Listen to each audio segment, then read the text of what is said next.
Today I'm using these Humbrol weathering powders to add detail to some Bassett-Lowke steampunk models.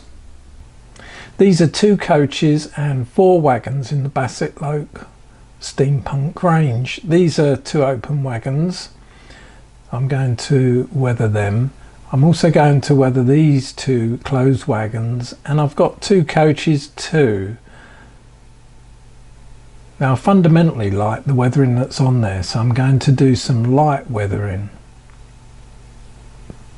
First of all, you need to prise out the glass from the coaches. Now of course this isn't real glass, it's a bit of plastic, and I'm just putting it there with a screwdriver.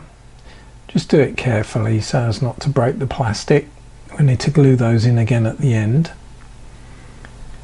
I'm using smoke here for weathering on the sides and light rust for on the roof. I may also use some other reddish colours. First of all though, just applying the smoke. This is a really nice colour, and it fundamentally changes the brick red colour of the coach or the wagon into more of a grey. Looks really metallic and very nice. I started going all around the lower portion of the coach, and this was giving me an effect I created that I wanted, with the original effect showing through, and I wanted that creation showing through as well. Nice. Now I'm going on to some light rust, and I'm just going around the roof, and I essentially just wanted to keep the weathering fairly simplistic on these. Just a couple of colours, maybe 2 or 3 colours, something very simple. I did use a third colour, a red oxide type of colour, and I found this blended nicely with the blue coloured roof to give a really interesting gradation over that roof. And really I was looking for variation. I just wanted something that looked nice, weathering up towards the edges around certain details. Yeah, that looked rather sweet, I thought, and there is a comparison before and after. So these are 2 closed wagons, and for these I'm applying exactly the same technique. So some smoke weathering powder. This is Humbrol weathering powder, and we do need to make it set on these models as it might wear off otherwise. So in the end I will spray it with a Humbrol matte varnish spray just to hold it all in and seal it all in. It really does take very nicely to the models.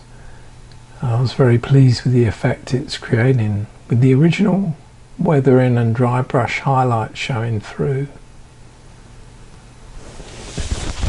So that's nice. Now I just need to do the roof, and the roof I'm using the red oxide again. I didn't go for the light rust too much, mainly concentrating on the red oxide, which is a really nice tinge that is giving. Yep, that's pretty much there. Nice light piece of weathering. Of course you could use black on the roof. I think that would look rather nice. There's before and after again, the roof and the sides. For the open wagons, I've also got to weather inside the wagon itself, and I use smoke mainly, but I did also add another colour in the corners just to add a little bit of variation again.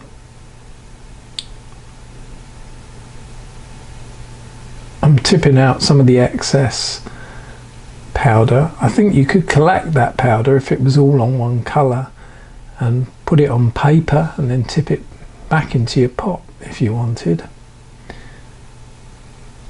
But I'm just letting the powders go straight onto my modelling surface. Finally, I use a matte enamel varnish just to spray the models and seal them in.